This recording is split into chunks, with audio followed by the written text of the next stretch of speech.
আসসালামু আলাইকুম বন্ধুরা, সবাই কেমন আছেন? আশা করি সবাই অনেক অনেক ভালো আছেন। সবাইকে ভালোবাসা, শুভেচ্ছা। আমরা এসেছি একটা গ্রামীণ পরিবেশে। এসেছি বলতে আমরা গতকালকে রাতে এখানে এসেছি। তো রাতে আমরা এখানে থাকলাম, থাকার পরে ভোরবেলা, খুব ভোর এখন, আমরা ভোরবেলা ঘুম থেকে উঠে এখন ঢাকার উদ্দেশ্যে রওনা দিয়েছি।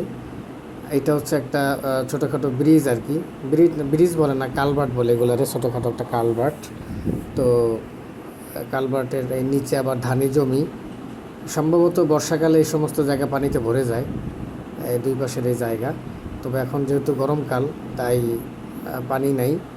তবে ধানি জমি আছে। এটা আমার একটা ভাই, এই ভাই আছে, আর এই ভাইয়ের সামনে ওই যে আরেকজন হাঁটতেছে, উনি হচ্ছে ভাইয়ের বড় ভাই।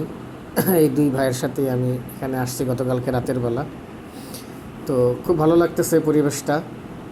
আসলে আমরা ঢাকা শহরে যারা থাকি, তারা আসলে এরকম সৌন্দর্য দেখার আমাদের সৌভাগ্য হয় না বললেই চলে। হয়তো আমরা যাদের ঘোরার একটু অভ্যাস আছে, তারা বিভিন্ন সময় ঘোরার উদ্দেশ্যে আমরা বিভিন্ন পর্যটন এলাকায় যাই। কিন্তু যাদের গ্রামের বাড়ি আছে, তারা হয়তো গ্রামের বাড়িতে যায়। তো আমাদের খুব একটা ঢাকার বাইরে যাওয়া হয় না। কিন্তু একটা বিশেষ কাজে গতকালকে এখানে আসছি, সেই ওসিলায় আসলে এত সৌন্দর্য দেখার সৌভাগ্য হইল। এই হাতের ঠিক ডান দিকে বন্ধুরা, এইটা একটা পুকুর। পুকুরটা কিন্তু অনেক বড় আসলে। আমাদের গ্রামের বাড়িতে আমরা যেরকম পুকুর আমি দেখেছি, সেই পুকুরের তুলনায় এই পুকুর অনেক বড়, অনেক বড়। কিন্তু কোনো পানি নেই বন্ধুরা পুকুরে। মোটর দিয়ে সমস্ত পানি মনে হয় সেচে ফেলে দেওয়া হয়েছে। কী কারণ তা আসলে বলতে পারবো না। তবে এই পুকুরে মনে হয় মাছ চাষ করা হয়েছে, এক সময় মাছ চাষ করছে, এখন হয়তো অন্য কোনো কারণে পানি ফেলে দিছে। পানি শুকিয়ে যাওয়ার কথা না, অতটা গরম পড়ে না, কিন্তু পানি সেচে ফেলে দিছে। এখন কিন্তু বন্ধুরা গরমকাল, বিশাল বড় মাঠ, কি বিশাল বড় মাঠ। তো এখন বন্ধুরা গরমকাল, তো গ্রামে কিন্তু গরমকালেও সন্ধ্যার পরে বেশ ঠান্ডা পড়ে, কিন্তু দিনের বেলায় কিন্তু সাংঘাতিক গরম। বাট সন্ধ্যার পরে ঠান্ডা পড়ে, রাতের বেলা কুয়াশাও পড়ে। ভোরবেলা উঠলে সেই কুয়াশার যে মানে একটা ফ্লেভার, কুয়াশার যে একটা সাইন, সেটা আপনি দেখতে পাবেন এই ভোরবেলা।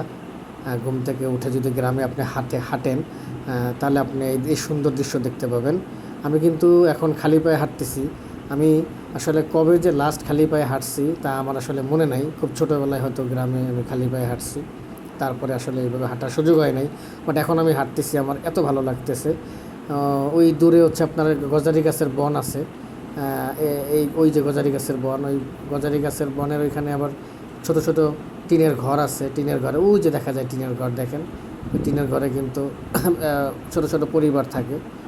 হ্যাঁ, কিন্তু এখানে একটা টিনের ঘরে একটা পরিবার থাকে, কিন্তু আশেপাশে কিন্তু আর অন্য কোনো টিনের ঘর বা বাড়ি দেখি না। একটা ঘর থেকে আরেকটা ঘরের দূরত্ব অনেক বেশি। তো এরা কিভাবে আসলে এখানে এভাবে থাকে, তাদের সাহস অনেক বেশি। আমি হলে হয়তো পারতাম না।